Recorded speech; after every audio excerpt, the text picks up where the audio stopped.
Hello दोस्तों, success series के YouTube channel आप सभी का दिल से स्वागत है। और आज की इस वीडियो में हम मिक्सर चैप्टर से कुछ महत्वपूर्ण प्रश्नों को देखते हैं जो कि एग्ज़ाम में अधिकतर पूछे जाते हैं। तो चलिए बिना किसी देरी के हम सबसे पहले सवाल की ओर चलते हैं। तो सबसे पहला सवाल है कि 15 रुपये प्रति केजी तथा 20 रुपये प्रति केजी के दो वस्तुओं को किस अनुपात में मिलाया जाए कि मिश्रण का मूल्य 19 रुपये हो जाए। तो सबसे पहले इसके लिए आपको क्या करना है कि ए और बी यहाँ पे लिख देना है। ए के नीचे देखिए ये 15 रुपये केजी है, एक वस्तु है जो 15 रुपये केजी है प्रति केजी, और बी जो दूसरी वस्तु है वो 20 रुपये प्रति केजी है। अब क्या कहा है कि दो वस्तुओं को किस अनुपात में मिलाया जाए कि मिश्रण का जो नया मूल्य है वो 19 रुपये प्रति केजी है। तो इसके लिए आपको 19 रुपये जो है 19 को बीच में रख देना है, 19 रुपये प्रति केजी। ऐसे आपको कर लेना। इसके बाद यहाँ पे आपको इसका अंतर देखना है और यहाँ लिखना है। 20 और 19 का अंतर 1 होता है तो यहाँ लिख देना है और यहाँ संबंध का चिन्ह बनाना है। और 15 और 19 ऐसे इसका अंतर क्या होता है, यहाँ पे 15 और 4 19, तो इसका अंतर 1 संबंध 4 होता है। तो यही इसका आंसर हो जाएगा। और यदि हम नए वस्तु को दोनों का मिक्स को अगर 1 संबंध 4 के अनुपात में मिलाएं तो यह इसका आंसर हो जाएगा। तो हमें उम्मीद है आपको यह प्रश्न अच्छे से समझ आया होगा। तो चलिए देखते हैं अगला क्वेश्चन। तो दूसरा क्वेश्चन है कि 20 रुपये प्रति केजी तथा 25 रुपये प्रति केजी की दो वस्तुओं को किस अनुपात में मिलाया जाए कि मिश्रण का मूल्य 23.5 रुपये प्रति केजी हो जाए। तो दोस्तों इसके लिए आपको पहले वाले मेथड से चलना होगा। और अगर आपको उस पहले वाले सवाल में क्लियर ना हो तो इस सवाल को अच्छे से देखें। यहाँ पे आप ए या बी लिख भी सकते हैं और नहीं भी। तो यहाँ पे आपको क्या करना होगा, 20 एक लिख दीजिए और दूसरा जो मिश्रण दिया है वो 25 लिख दीजिए।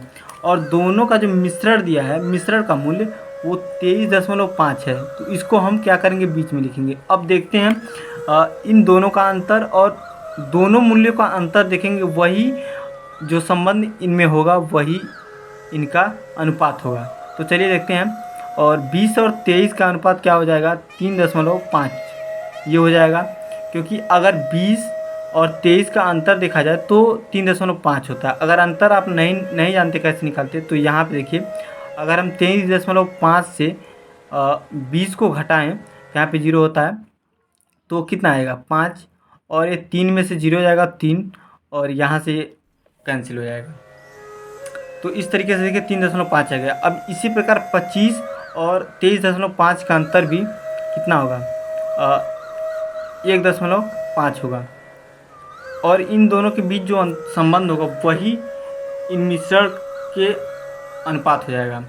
तो देखते हैं कि 15 और यहाँ 1.5 और इधर 3.5 दिया है। तो इन दोनों को अगर हम काटते हैं 5 से, तो 5 यहीं 15 और 5 7 35, तो ये मिश्रण का अनुपात हो जाएगा। तो इस तरीके हम कह सकते हैं कि अगर 20 रुपये प्रति केजी को 3 अनुपात में और 25 रुपये प्रति केजी को 7 अनुपात में रखें तो मिश्रण का नया मूल्य 23.5 रुपया हो जाएगा। तो यह इस सवाल का आंसर हो जाएगा। तो दोस्तों मुझे उम्मीद है कि आपको यह सवाल अच्छे से समझ आया होगा। तो चलिए अगले नेक्स्ट टाइप को देखते हैं। तो दोस्तों यह तीसरा प्रश्न है कि 30 रुपये प्रति केजी तथा 50 रुपये प्रति केजी के दो प्रकार के चावल को 45 रुपये प्रति केजी में बेचा गया, जिससे 20% का लाभ हुआ। तो बताइए उसे किस अनुपात में मिलाया गया होगा। दोस्तों यह पिछले प्रश्न से कुछ अलग प्रश्न है, क्योंकि वहाँ पे दिया था कि मिश्रण किस अनुपात में मिलाया जाए, बट यहाँ पे पूछा गया है कि बेचा गया था 45 रुपये में, तो उसे किस अनुपात में मिलाया गया होगा। यह पहले की यह क्रय मूल्य की बात कर रहा है। तो दोस्तों इस प्रश्न को हल करने से पहले हमें मिश्रण का क्रय मूल्य ज्ञात करना होगा। इसलिए हमें सबसे पहले मिश्रण का क्रय मूल्य ज्ञात करेंगे। मिश्रण का सीपी हमें ज्ञात करना होगा। आप लोग जानते हो क्रय मूल्य को सीपी भी कहते हैं। तो सीपी को ज्ञात कैसे करेंगे, यहाँ पे लिख देंगे सीपी। अब यहाँ पे देखिए, आप ध्यान से देखिए, लिखा है जिससे 20% का लाभ हो। अगर 20% का लाभ होता है तो सीपी में 20% जोड़ेंगे। तो सीपी को अगर हम लोग 100 मानते हैं, क्योंकि सीपी 100% होता है, तो इसे 120 कर देंगे और प्रतिशत है इसलिए इसके नीचे हम लोग 100 लगा देंगे। और कह रहा है कि वो 45 रुपये में बेचा गया, मतलब इसका जो सेलिंग प्राइस है वो 45 रुपये है, तो 45 को इसके बराबर लिख देंगे, क्योंकि अगर 45 रुपये में बेचा गया तो 20% का लाभ हुआ। यहाँ पे हम लोग 100 में 100 में 20 जोड़ें इसलिए 120 लिखे हैं, और प्रतिशत में बदलने के लिए नीचे 100 लिखे हैं। तो CP को ज्ञात करने का ये फार्मूला है।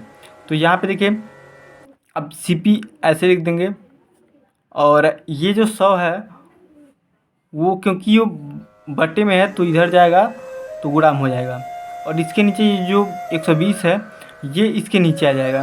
तो यहाँ पे देखिए 1 0 से 1 0 कैंसिल हो जाएगा, और 2 5 10 और 2 6 12। तो यहाँ पे देखिए 3 15 3 45, 3 से काटेंगे अब, और 3 दूना 6। तो यहाँ पे अगर 15 और 5 का गुणा करेंगे तो 15 5 75 और बटे में 2 आ जाएगा। तो यहाँ से आप अगर 75 में 2 से भाग देंगे तो यहाँ पे आप पाएंगे कि 37.5 आएगा। इस प्रकार जो मिश्रण का CP वो हमें ज्ञात हो गया। अब हम पिछले ही विधि से इस सवाल को हल करेंगे। तो यहाँ पे हमें सबसे पहले क्या लिखना होगा, 1 और 30 लिख दीजिए और 1 और 50 लिख दीजिए, और उसके बीच में जो लिखेंगे, क्योंकि किराया मूल्य CP मिल गया है तो उसे बीच में हम लोग लिख देंगे। अब इनका हम लोग जो कहते हैं रेशियो ज्ञात करेंगे। तो 50 और 37.5 के बीच क्या अंतर है वो यहाँ हम लिखेंगे। 12.5 रुपये का अंतर है, और 30 और 37.5 के बीच में 7.5 का अंतर है। यहाँ से हम लोग क्या कर सकते हैं, दशमलव को दोनों तरफ दशमलव इससे दोनों को कैंसिल कर देंगे, बीच में संबंध का चिन्ह तो रहेगा ही। अब यहाँ से 25 से हम लोग अगर काटें तो 25 3 75, 25 5 125।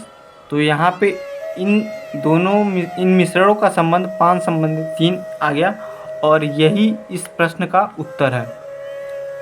तो दोस्तों देखते हैं नेक्स्ट क्वेश्चन, नेक्स्ट टाइप का।